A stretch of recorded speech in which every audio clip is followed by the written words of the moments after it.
100万大军走到哪里，哪里就没了。说这句话的人手上真的有一支当时全天下最大的军队。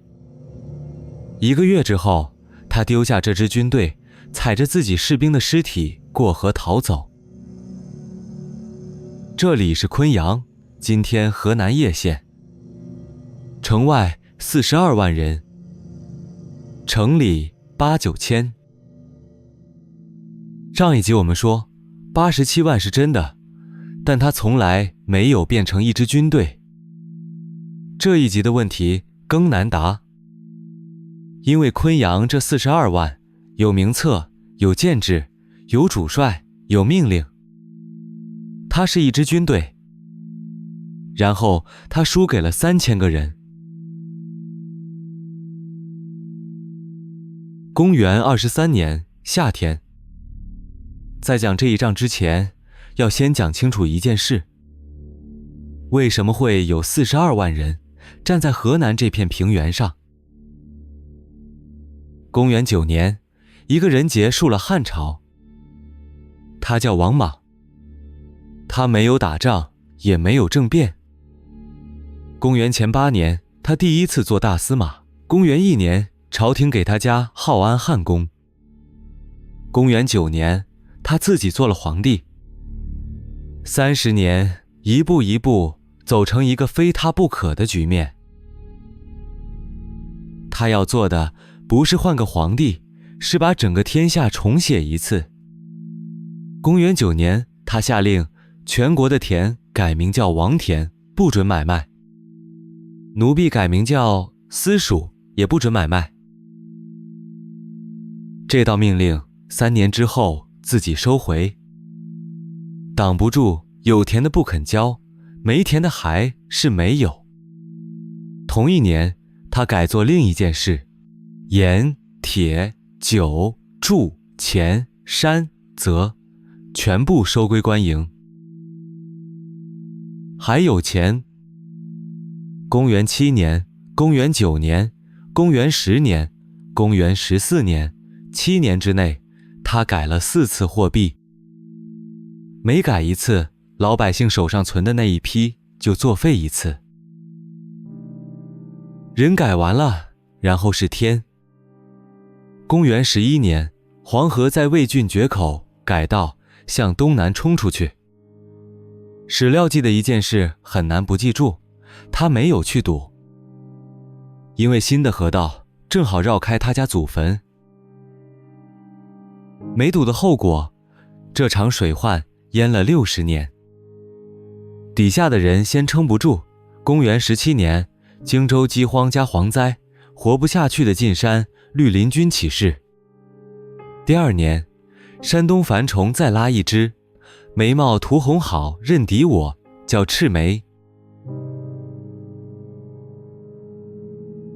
以上是远因，10几年下来，朝廷把民心输光了，近因只有4个月。公元23年2月，绿林军立了一个姓刘的宗室做天子，年号更始，汉回来了。3月，他们拿下昆阳、定陵、郾城。同时，另一路在为南阳的宛城。消息传到长安，王莽做了一个决定，不打小的，一次打死。派出去的是2个人：大司空王毅，王莽的族人；大司徒王询。军中还有第3个人，职位比他们低，纳言将军严尤。记住这个名字，这一集所有事情都绕着他说过的2句话转。另一边，先讲一个人。偏将军刘秀，那一年28岁，官职是全场最低的一个，这一集是他的。他哥哥大司徒刘演是这支军队真正的组织者。他们头上是更始皇帝刘玄，一个被绿林军推上去的汉室宗亲。守昆阳城的是另外2个人，成国上公王凤，廷尉大将军王常。这是昆阳今天的叶县。城墙的夯土还在。城外那条河叫治水，今天叫沙河。1个月之后，这条河会决定42万人的下场。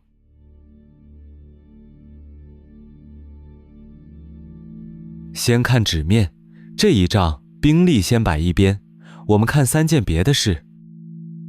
第一，地理。昆阳卡在方城缺口的北出口，洛阳要南下，这里就是门。第二，政治。守昆阳那一边撑不住，派人出来谈投降，王毅不许，他要的不是这座城，是立威。第三，情报。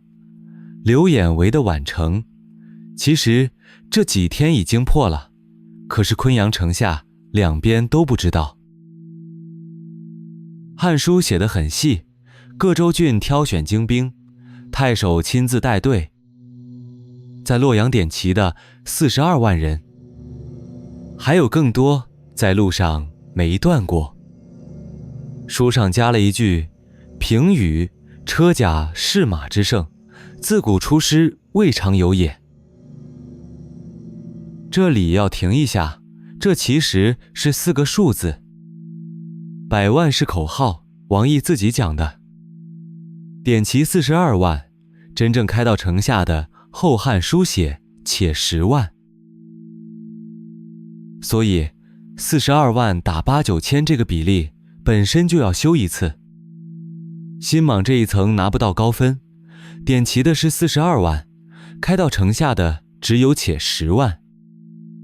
更使汉高一级，不是因为人多，是因为他们要守的只有一座城。更有意思的是，这个数字两边都有理由抱大。王莽要把国库倒空给王毅，珍宝猛兽摆出来吓人，用布山东。写史的是刘秀开创的东汉，敌人越多，胜仗越像天命。5月，大军到颍川，跟严尤、陈茂会合，然后转向昆阳。为什么是昆阳？因为南阳盆地要北上中原，只有一个口，伏牛山同桐柏山之间这条缺口。昆阳就坐在缺口的北出口。拿下昆阳，宛城那边就被关在袋子里。城里的人数，《后汉书》写得很清楚，10城中唯有8、9千人。守城的是陈国上公王凤，同廷尉大将军王常。就在这时候，严尤说了第一句话：昆阳城小，但是硬。真正称帝的那一边在宛城，大军直接开去宛城，他们自己会跑。宛城一破，昆阳不用打，自己就降。这句话两本正史字不一样，意思一样，史家有分歧。后汉书是刚才那个版本，汉书写得更短，同一个意思。我们两个都放，不替史料选边。王毅的回答是这一集的第一句名言：我有100万大军，走到哪里哪里就没了。现在把这座城屠了，踩着血往前走，前面唱歌，后面跳舞，不痛快吗？在往下讲之前，把画面停一下。你现在是王毅，你知道的只有这些。昆阳是座小城，但打了几天没下来，宛城在围，消息还没回来，你手上的人比对方多几10倍。A 照严尤说的，绕过去直接打宛城。B 留在这里把昆阳打下来。C 围住昆阳，但故意留一个缺口让他们跑。你选哪一个？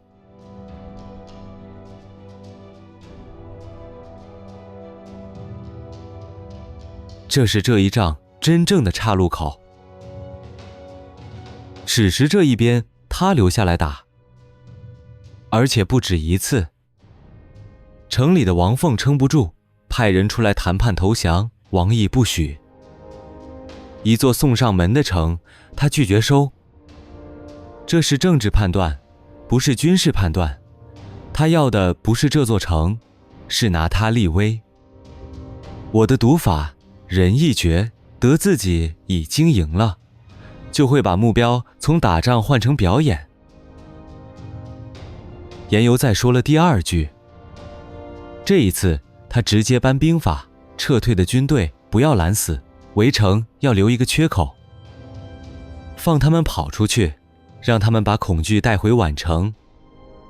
汉书记了4个字，意又不听。注意这个，又拒绝1次是判断，拒绝2次是性格。如果他听了呢？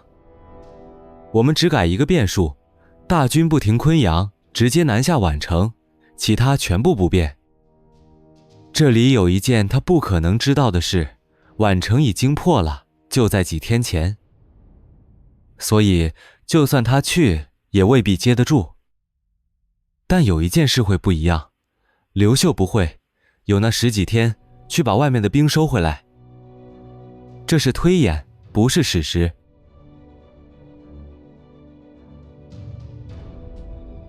5月的某个晚上，昆阳南门开了一条缝，13个人骑马冲出去。《后汉书》写：使莽军到城下者，且10万，光无己不得出。差一点就出不去。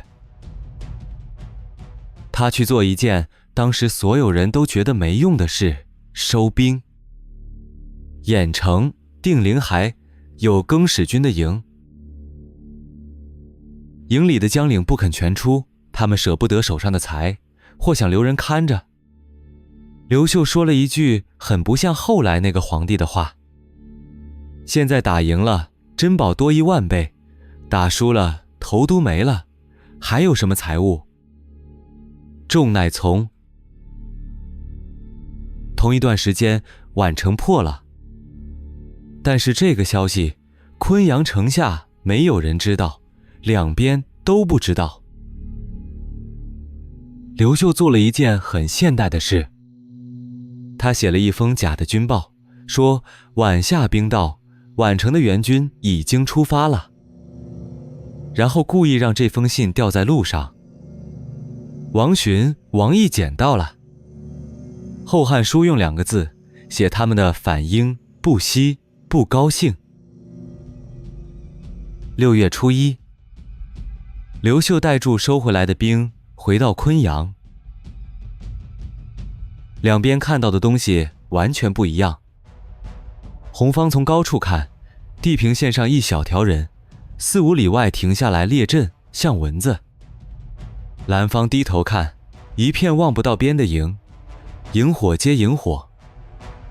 同一片地，两边的恐惧差一整个数量级。刘秀自己带1000多人做前锋，走在大队前面。王询、王毅派了几千人出来迎，结果是斩首数10级。对42万来说，几10个头不算什么，但这是第一次有人打赢了新莽的前锋。接下来几天，同样的事重复发生，小接触，小胜仗。每一次刘秀都赢一点点，每一次红方都派1队人出来，又少几个人回来。对42万人来说，死几10个、几百个是0。但战争先改的是脑袋，城里第一次相信有人赢过，城外第一次怀疑这件事没那么稳。而红方那边，史书给了8个字的判断：自以为功在漏客，意气甚异。他们觉得这仗一顿饭的功夫就结束了。轻敌不是性格问题，是他们的资讯里真的看不到威胁在哪里。人最危险的时候，往往不是输的时候，是觉得已经收尾的时候。然后王询同王毅亲自出阵，他们只带了1万多人。临走前下了一道命令：汉书7个字，赤猪营皆按部勿得动。白话就是，所有营按住阵脚，不准动。这7个字要拆开讲，因为它是整场仗的机关。追接到所有营，内容按住阵脚，后果没有人有权自己行动。注意，这不是一道坏命令。一支由各州郡临时拼起来的军队，本来就最怕自己人乱动，所以它合理，它被传到，而且它被准确执行。真正要命的是，他把判断从每一个营长身上拿走了。换个角度，站到王毅那边看一次，他带1万多人去对付3000人，在他的算术里，这不是一场仗，这是收尾。他身后那40万人是背景，恐惧是后来才发生的事，而且不是从士兵开始，是从他自己开始。人一旦把对手算成蚊子，就不会再留后手。刘秀挑出3000人，《后汉书》叫他们敢死者。他没有去打那40万，那些人被锁住了。他从城西涉水过去，水花打在刀上，直接冲王寻、王毅那1万多人的正中间。中军乱了。史书写荀、弋、陈乱，程瑞崩之，遂杀王寻。大司徒王寻死在阵上，能改命令的那个人先死了。现在回到那道命令，主帅的中军就在40万人眼前被打垮，喊声祈祷，人往后挤。而《汉书》写下了这一集最冷的一句话：大军不敢擅相救，没有人敢自己去救，因为命令是不准动，而能改这道命令的那个人正在里面。这就是服从压过判断，每个人都做对了，整支军对却死了。城里的人看到了，王凤、王常打开城门，鼓噪而出。《后汉书》中外合议，震乎动天地。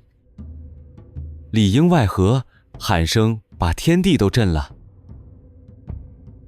到这一步，事情已经不是胜负了。崩溃是有次序的，先是中军死光，然后是最靠近的营看见了，但不能动，然后是更外面的营，看见前面的人开始跑，也跟着跑。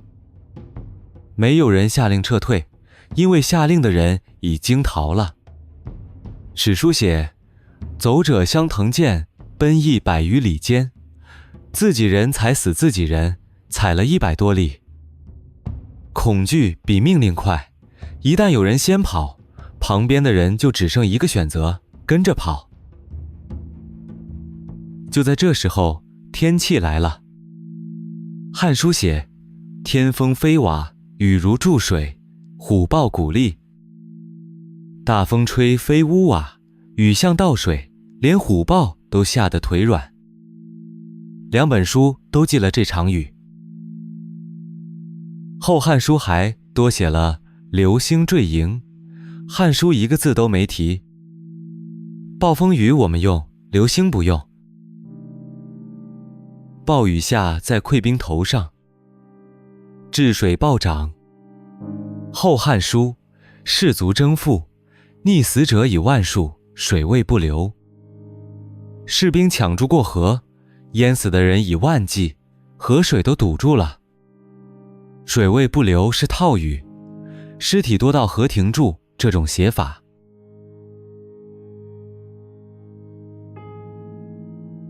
雨是真的，但下面这一步不是天气决定的。所以这一仗真正的机制不是天气。命令把他们冻住了，中军死光，四边没人敢救。然后才是雨，才是和。记住这一句，控制过头跟失控一样致命。汉书给了这支军队一个结局，不是溃败2个字，是一句更难堪的话。士卒奔走，各还归其郡。士兵跑掉了，各自回自己的郡。他们不是被消灭的，他们是解散了，因为他们本来就是各郡拼起来的，散开之后各回各家。拼凑的组织压力一到，就退回原来的零件。回到一开始那个问题，42万人怎么会输给3000人？第一，这支军队是拼出来的，不是长出来的。第二，他的大脑在最前面，而且死了。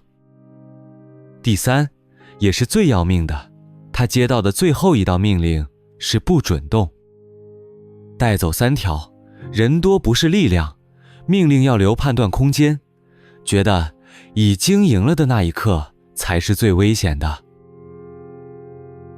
还有一层很少人讲，后勤。42万人的粮要从一个刚刚四改或避黄河决口12年的国家里拿出来。汉书写得很诚实，国库倒空，是为了装真保猛兽下人，不是为了运粮。7层打分，两边一起。